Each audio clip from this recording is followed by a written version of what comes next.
വീക്കെൻഡുകളിലും മറ്റ് അവധി ദിവസങ്ങളിലും എറണാകുളം മറൈൻ ഡ്രൈവ് സായാഹ്നങ്ങൾ ചിലവഴിക്കാൻ വരുന്ന ആളുകളെ കൊണ്ട് നിറയും. സ്കൂളുകളിൽ നിന്നും കോളേജുകളിൽ നിന്നും പിക്നിക്ക് വന്നാലും മറൈൻ ഡ്രൈവ് ഒരു പ്രധാന സന്ദർശന സ്ഥലം തന്നെ.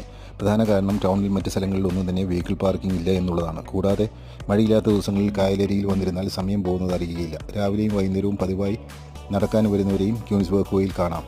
ഇവിടെ നടക്കാൻ വരുന്നവരുടെയും പതിവായി വൈകുന്നേരങ്ങളിൽ കാറ്റുകൊള്ളാൻ വരുന്നവരുടെയും വാട്സപ്പ് കൂട്ടായ്മകൾ തന്നെയുണ്ട്. കൂടുതൽ ആളുകൾ ക്യൂൻസ് വാക്ക് വേയിൽ എത്തി തുടങ്ങിയതോടെ കായൽ ചുറ്റി വല്ലാർപാടം കണ്ടെയ്നർ ടെർമിനലും ഗോശ്രീ പാലങ്ങളും ഫോർട്ട് കൊച്ചിയും മട്ടാഞ്ചേരിയും ഒക്കെ കാണിക്കാൻ ധാരാളം ചെറുതും വലുതുമായ ബോട്ടുകൾ ഇവിടെയുണ്ട്. 4 മണിക്കൂർ കായലിലും കടലിലും വരെ യാത്ര ചെയ്യുവാൻ പറ്റുന്ന വലിയ ബോട്ടുകൾ വരെ ഇപ്പോൾ വിനോദസഞ്ചാരികൾക്ക് ഇവിടെ നിന്ന് ലഭിക്കും.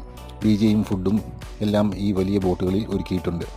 കോവിഡിന് ശേഷം കഴിഞ്ഞ വർഷം മുതലാണ് ഇത്രയധികം വിനോദസഞ്ചാരികൾ ഇവിടെ വന്നു തുടങ്ങിയത്. മുമ്പ് വിദേശികളായ ടൂറിസ്റ്റുകൾ ധാരാളമായി വൈകുന്നേരങ്ങളിൽ ഇവിടെ എത്തുമായിരുന്നു എങ്കിലും ഇപ്പോൾ അധികവും സ്വദേശികളാണ് ഇവിടെ വരുന്നതെന്ന് മാത്രം.